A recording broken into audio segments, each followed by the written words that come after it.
Timnas Indonesia punya target tinggi saat menghadapi Tiongkok pekan depan. Namun sejumlah pemain andalan skuad Garuda terpaksa absen. Bagaimana membaca strategi Patrick Kluivert nanti?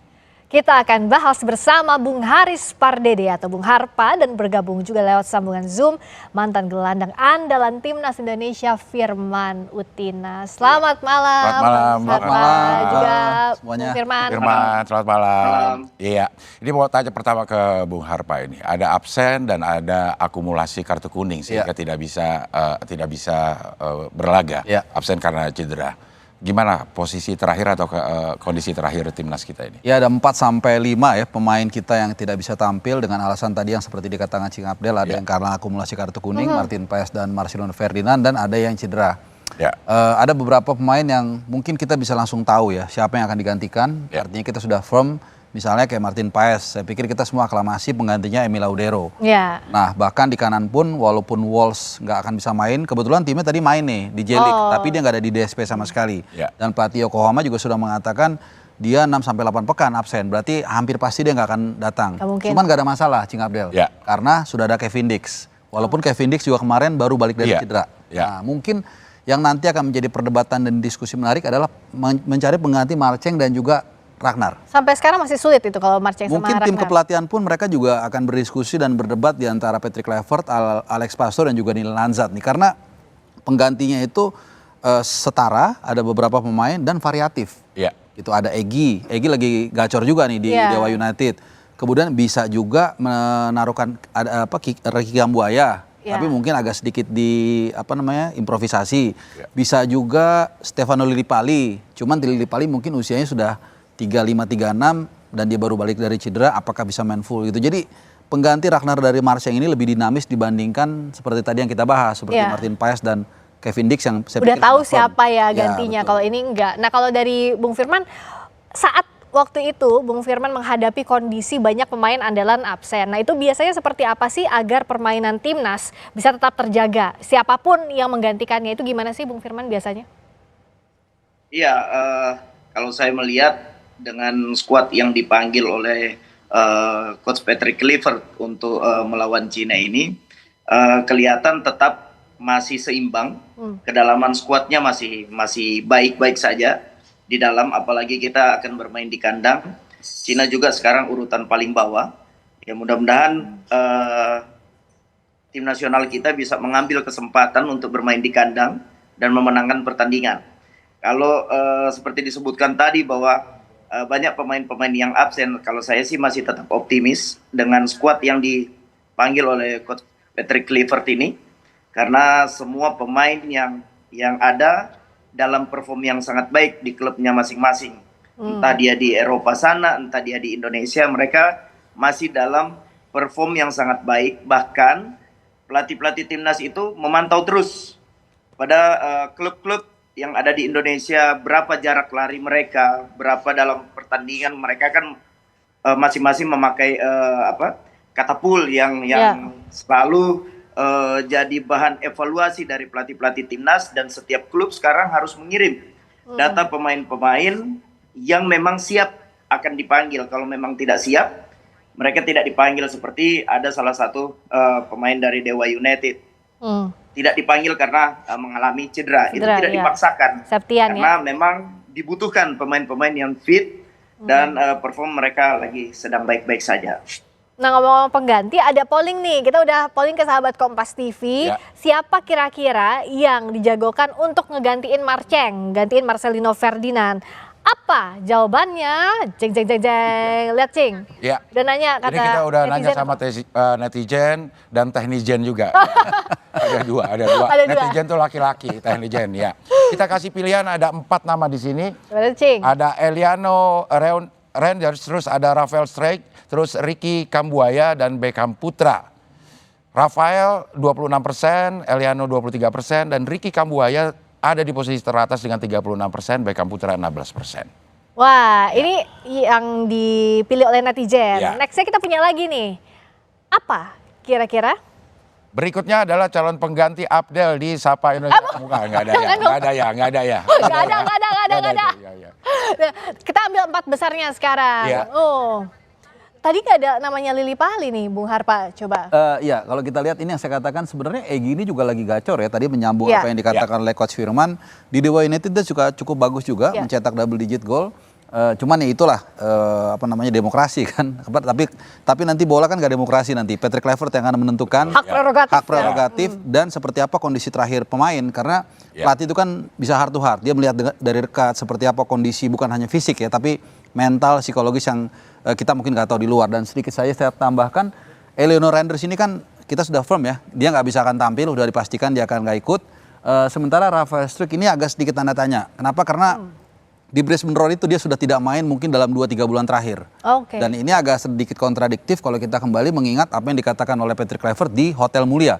Saat pengenalan dia sebagai pelatih, dia mengatakan akan memperhatikan minute play. Sementara Rafael Struijk minute playnya kurang gitu. Jadi Beckham Putra sebenarnya masih bisa masuk juga, karena posisinya mirip nih Cing Abdel ya. Betul. Sebagai dan lumayan hype juga ini nama Beckham Putra, tapi di polling ini netizen dia paling rendah 16. Ya itu dia, kalau polling kan berdasarkan. Karena mungkin juga baru masuk kali Beckham ya kan, karena dia ngegantiin. Tapi kemarin dia dapat pujian juga. Kebetulan saya interview langsung dia di Bali United Training Center bersama dengan rekan-rekan media itu.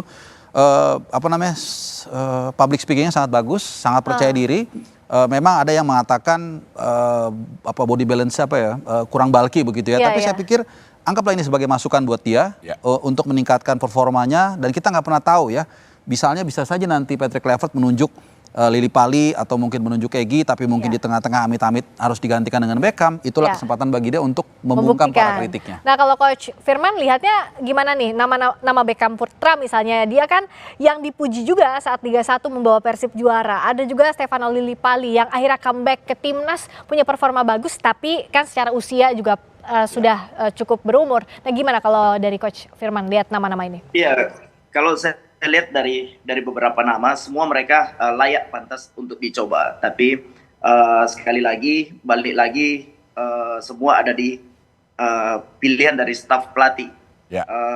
Kalau saya pribadi melihat bahwa Lily Pali masih bisa juga jadi pengganti dari Marcelino nanti. Dan saya lebih melihat Kambuaya lebih banyak bermain di tengah kedalaman. Jadi saya rasa semua nama yang kita bisa lihat ini mereka sangat siap, karena perform mereka juga di Liga Indonesia mereka sangat baik. Ada beberapa pemain, ada beberapa pertandingan yang mereka lalui sangat luar biasa. Jadi saya rasa mereka sangat siap, dan pemain yang ada di sana siap dicoba. Ya, Bung Harpa, kalau kita lihat speknya, kalau di game nih semua sebenarnya udah mentok kanan lah. Rata kanan semua ini pemain yang ada ya. Cuma pilihan nanti apakah dilihat style bermainnya atau chemistry antara pemain, kalau menurut Bung Harpa gimana? Ya, saya pikir kalau kita bicara sepak bola ya berarti itu olahraga kolektif. Berarti yang paling penting adalah chemistry.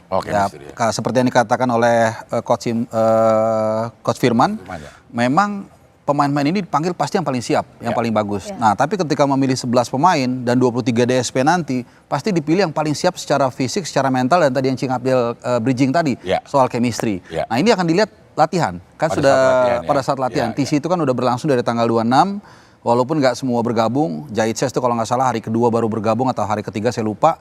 Bahkan nanti masih ada lagi nih persiapan final preparation sampai dengan official training tanggal 4 Juni. Nah, itu semua nanti masih bisa berubah. Tapi saya pikir 70-80% ya seperti di belakang misalnya trio Jaitses, Justin Hapner sama Rido kalau kita sepakat. Bentengnya kita itu Bentengnya kita, kiri Verdong dan kanan Dix, dan kebetulan semuanya kapten di klub nih Cing Abdel.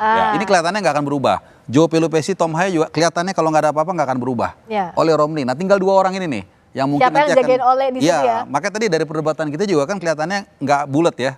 Dari pooling juga sama, rata 20% begitu. Ya, kalau dilihat cari chemistry mungkin bisa nggak dilihat dari video yang kemarin timnas tuh joget-joget. Yang paling asik jogetnya ya. Chemistry udah oke ya. Kalau yang paling asik kayaknya Marcelino Ferdinand ya. Paling pede banget. Paling pede, lagunya suaranya juga paling bagus ya. Nah, kalau Coach Firman lihat sekarang komposisinya kan sebenarnya sudah ideal ya. Apalagi kita terakhir lawan Bahrain, bahkan Ketum Erick Thohir juga bilang bahwa ya ini sudah komposisinya ideal. Nah, itu gimana untuk menambal kekurangan-kekurangan kita sekarang lawan Tiongkok yang kita sudah tahu performanya seperti apa waktu kita kalah lawan Tiongkok?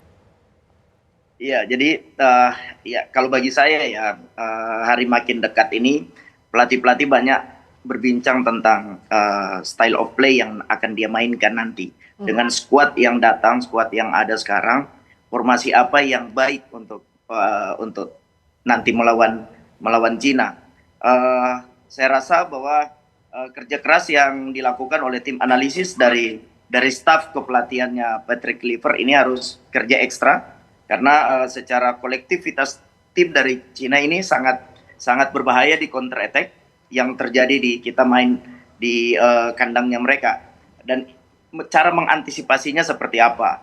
Nah, style of play yang menentukan dari tim squad yang ada sekarang. Kalau saya lihat pemain-pemain yang ada sekarang ini melihat dari squad yang ada mereka akan bermain di 4-3-3. Kalau saya nggak tahu ya, kalau saya lihat pemain-pemain squad yang ada sekarang, saya nggak tahu nanti lawan Cina seperti apa. Tapi menarik kita tunggu karena dari Cina akan memainkan 4-4-2 dengan langsung menyerang di GBK nanti, kita juga nggak tahu.